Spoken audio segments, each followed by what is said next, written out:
بازاروں کا قریب قریب ہونا یعنی تجارت کی کثرت اور اس کی وسعت کے بارے میں۔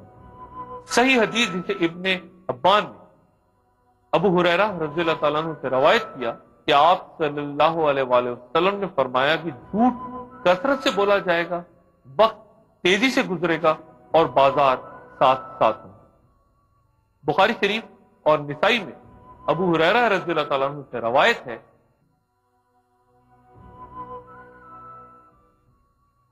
کہ لوگوں پر ایک وقت ایسا بھی آئے گا جب اس بات کی پرواہ نہیں رہے گی کہ آیا کوئی مال حلال کما رہا ہے یا حرام۔ ایک اور صحیح حدیث جو ابو داؤد اور نسائی میں روایت ہے کہ آپ صلی اللہ علیہ وآلہ وسلم نے فرمایا کہ آخری زمانے میں لوگ کبوتر کے پوٹے کی طرح سیاہ تیزاب لگائے اور جنت کی خوشبو ناسوم پائے۔ ایک انتہائی عام پیش گوئی جس میں حضور پاک صلی اللہ علیہ وسلم کا اشارہ موٹر گاڑی کی طرف تھا اور جسے ابن حبان اور حاکم نے مستدرک میں روایت کیا ہے، اس کے مطابق آپ نے فرمایا کہ آخری زمانے میں میری امت کے کچھ لوگ پالانوں سے ملتی جلتی زینوں پر سوار ہو کر مساجد کے دروازوں پہ اترا کریں گے۔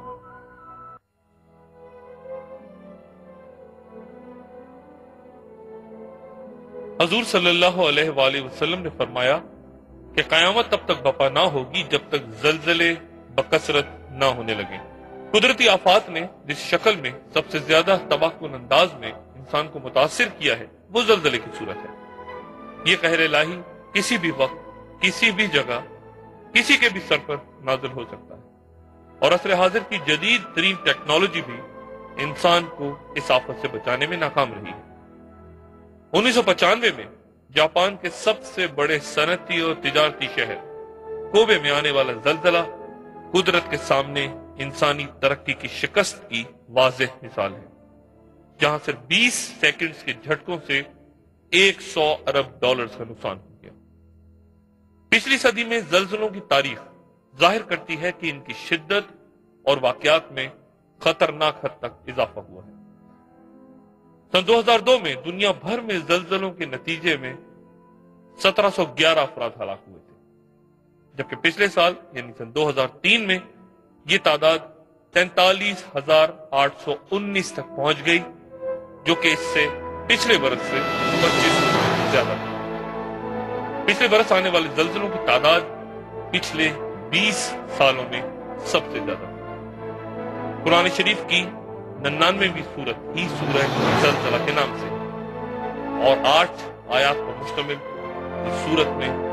روز قیامت سے پہلے آنے والے زلزلوں کا تذکرہ ہے۔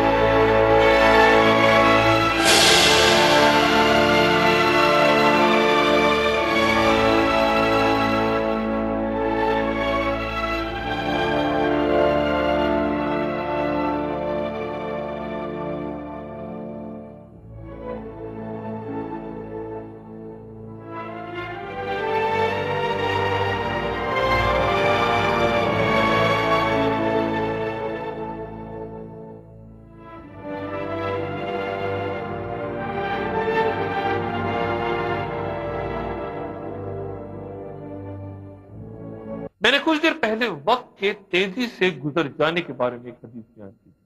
ایک اور پیش گوئی ملاحظہ فرمائیے۔ حضرت انس رضی اللہ تعالیٰ عنہ سے روایت ہے کہ حضور پاک صلی اللہ علیہ وآلہ وسلم نے فرمایا کہ قیامت تب تک قائم نہیں ہوگی جب تک زمانے آپس میں قریب نہ ہو جائیں، چنانچہ سال مہینے کے برابر ہو جائے گا، مہینہ ہفتے کے برابر، ہفتہ دن کے برابر، دن گھنٹے کے برابر، اور ایک گھنٹہ ایک چنگاری کی طرح جو چمک کر فوراً ہو جاتا۔ یہاں یہ سوال اٹھ سکتا ہے کہ جب سال میں اتنے ہی دن ہیں جتنے پہلے زمانوں میں تھے، مثلا عیسوی سال میں 365.25 دن ہوتے ہیں، جبکہ ایک اسلامی سال میں 354.36 دن ہوتے ہیں، پہلے بھی یہ تعداد اتنی تھی،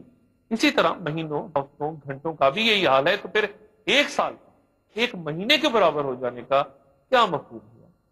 اس سوال کا غیر فلسفیانہ اور حقیقت پر مبنی مختصر سا جواب شاید صرف اتنا ہے کہ وقت میں سے بھی برکت اٹھ جائے گی، اور برکت ایک ایسی شے کا نام ہے کہ جس چیز میں ڈالی جائے اس کے فوائد کو کئی گنا بڑھا دیتی ہے۔ اگر یہ برکت وقت میں آ جائے تو تھوڑے سے وقت میں صدیوں کے کام ہو جاتے ہیں، اگر برکت مال میں آ جائے تو ہزاروں کے کام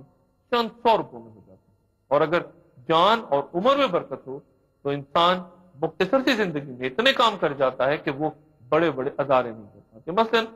حضرت امام غزالی رحمۃ اللہ علیہ نے صرف 55 سال کی عمر میں سینکڑوں موضوعات پہ اتنی تصانیف چھوڑی ہیں کہ آج 60 سال کی عمر پانے والا ایک شخص ان کو صرف پڑھ بھی نہیں سکتا۔ ان کی صرف یاقوت التناویر ہی جو ہے اس کی ضخامت 40 جلدوں کی۔ حضور پاک صلی اللہ علیہ وآلہ وسلم کی وہ دعا تو آپ کو یقیناً یاد ہوگی کہ اے اللہ آپ نے جو کچھ مجھے عطا کیا اس میں برکت فرما۔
علامات قیامت کے بیان میں حضور صلی اللہ علیہ وآلہ وسلم نے فرمایا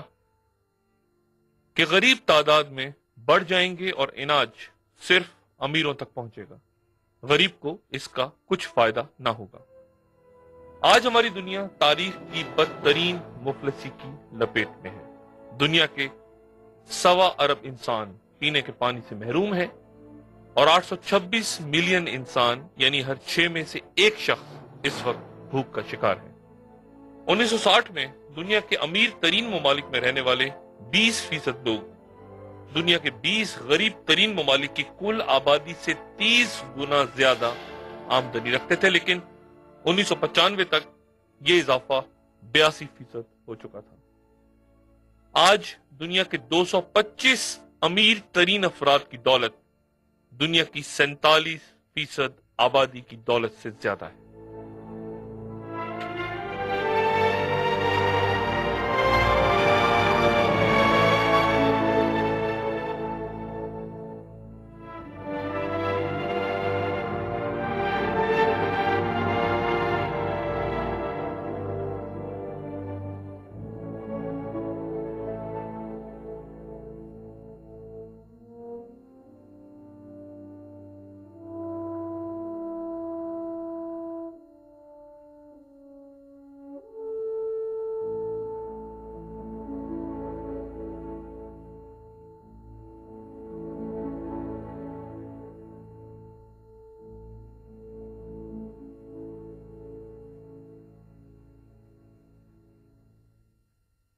آج گفتگو کا سلسلہ یہی ختم کرتا ہوں۔ اگلے حصے میں ذکر چھیڑوں گا اس شخصیت کا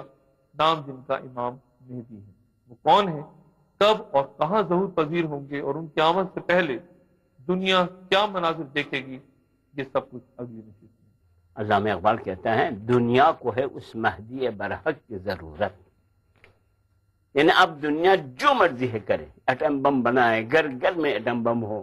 گھر گھر میں ٹیلی فون ہو، گھر گھر میں پیسے ہو، ہر ضروریات زندگی کے تکمیل پہ تکمیل ہو، نہیں نظام عادلانہ نظام نہیں آ سکتا۔ دنیا کو ہے اس مہدی برحق کی ضرورت۔ اب اگر دنیا کو سنبھالنا ہے، اگر دنیا کے بقا چاہتے ہوں، اگر دنیا کی زندگی کو سنوارنا ہے، دنیا کو ہے اس مہدی برحق کی ضرورت۔ مہدی برحق کا کام کیا ہے، یہاں آپ غور کریں، اس سے آپ کا اندازہ ہوگا کہ مہدی کی ضرورت کیوں ہے۔ ہو جس کے نگاہ زلزلے عالم افکار، علامہ اقبال کہتا ہے مہدی برحق کا ضرورت اس لیے ہے کہ ان کی نگاہ میں عالم افکار کا انقلاب ہے، عالم اجساد کا نہیں۔ کہ غالباً یہ اس لیے ہوگا کہ لوگ اس کی طرف دیکھ رہے ہوں گے کہ اس کرائسس میں، نیشنل کرائسس میں، اس شخص کو آگے بڑھ کر کوئی رول پلے کرنا چاہیے، یعنی کوئی ایسی شخصیت ہوگی جس سے یہ توقع ہو کہ وہ میدان میں آ کر اور لوگوں کی رہنمائی کرے، اور وہ اس سے بچ کر اور جا کر مکے میں چھپ جائے گا۔ پھر لوگ اسے تلاش کریں گے اور تلاش کر کے پھر اس کے ہاتھ پر بیعت کریں گے خانہ کعبہ کے اندر، حالانکہ وہ یہ نہیں چاہتا ہوگا کہ اس کے ہاتھ پر بیعت کی جائے۔ اپنا دوستوں، رشتہ داروں، گرد و نواح کے لوگوں کا